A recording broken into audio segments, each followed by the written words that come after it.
In a quiet pond, under the warm sunlight, lived Tilly, the slowest turtle anyone knew.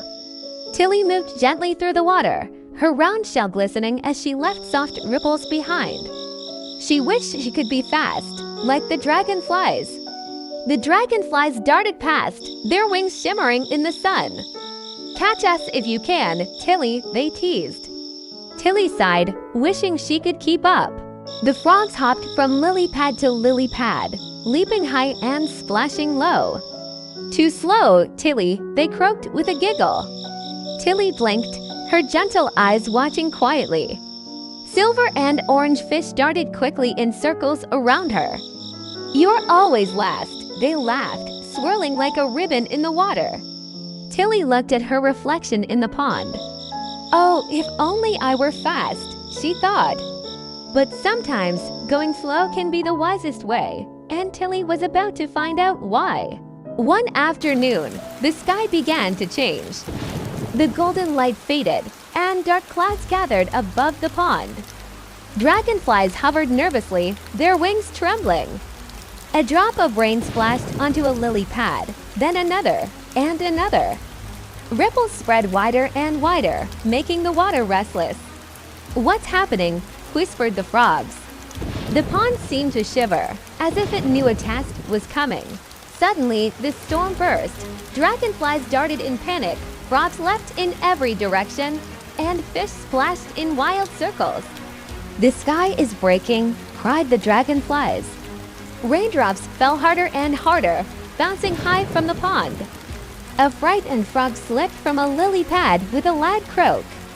Then came a blinding flash of lightning, splitting the sky. Thunder boomed like a giant drum.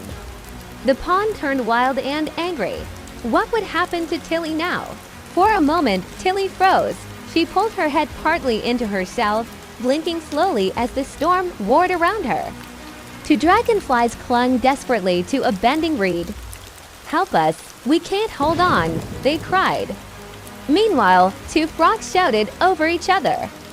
"Hide under the lily pads," croaked one. "No, climb onto the leaves," yelled the other. Everyone shouted, but no one agreed. The storm raged louder. Could anyone stay calm? In the middle of all the noise, Tilly took a deep breath. She let the rain run down her shell and remembered something important. Going slow meant never rushing, never panicking. Her heart beat steady. One slow stroke, then another. Tilly began to move. "Follow me," she called in her calm, steady voice, step by step. Her ripples spread across the stormy water, making a path the others could see. Could her friends trust her slowness? Through sheets of rain, the tall reeds came into view, standing firm against the wind. "There, safety ahead," shouted the fish, their silver scales flashing in relief. Tilly swam forward slowly, guiding everyone with patience. Dragonflies hovered close to her shell, frogs clung tight, and the fish swam at her sides. At last, they slipped into the reeds. Inside, the rain still fell, but it felt softer. The wild pond was behind them. The storm still raged outside, but they were safe. Tilly rested, her shell glistening, her eyes steady. Then, as quickly as it had come, the storm drifted away. The clouds parted, and golden sunlight warmed the pond once more. "Look," cried the dragonflies. "Sunshine," sang the frogs. The fish leapt with joy. They gathered around Tilly. "You saved us," they cheered. "Your calmness was just what we needed. Slow can be strong." And Tilly smiled, because she had learned something wonderful. Being different was her greatest strength. And from that day on, she never wished to be anyone but herself.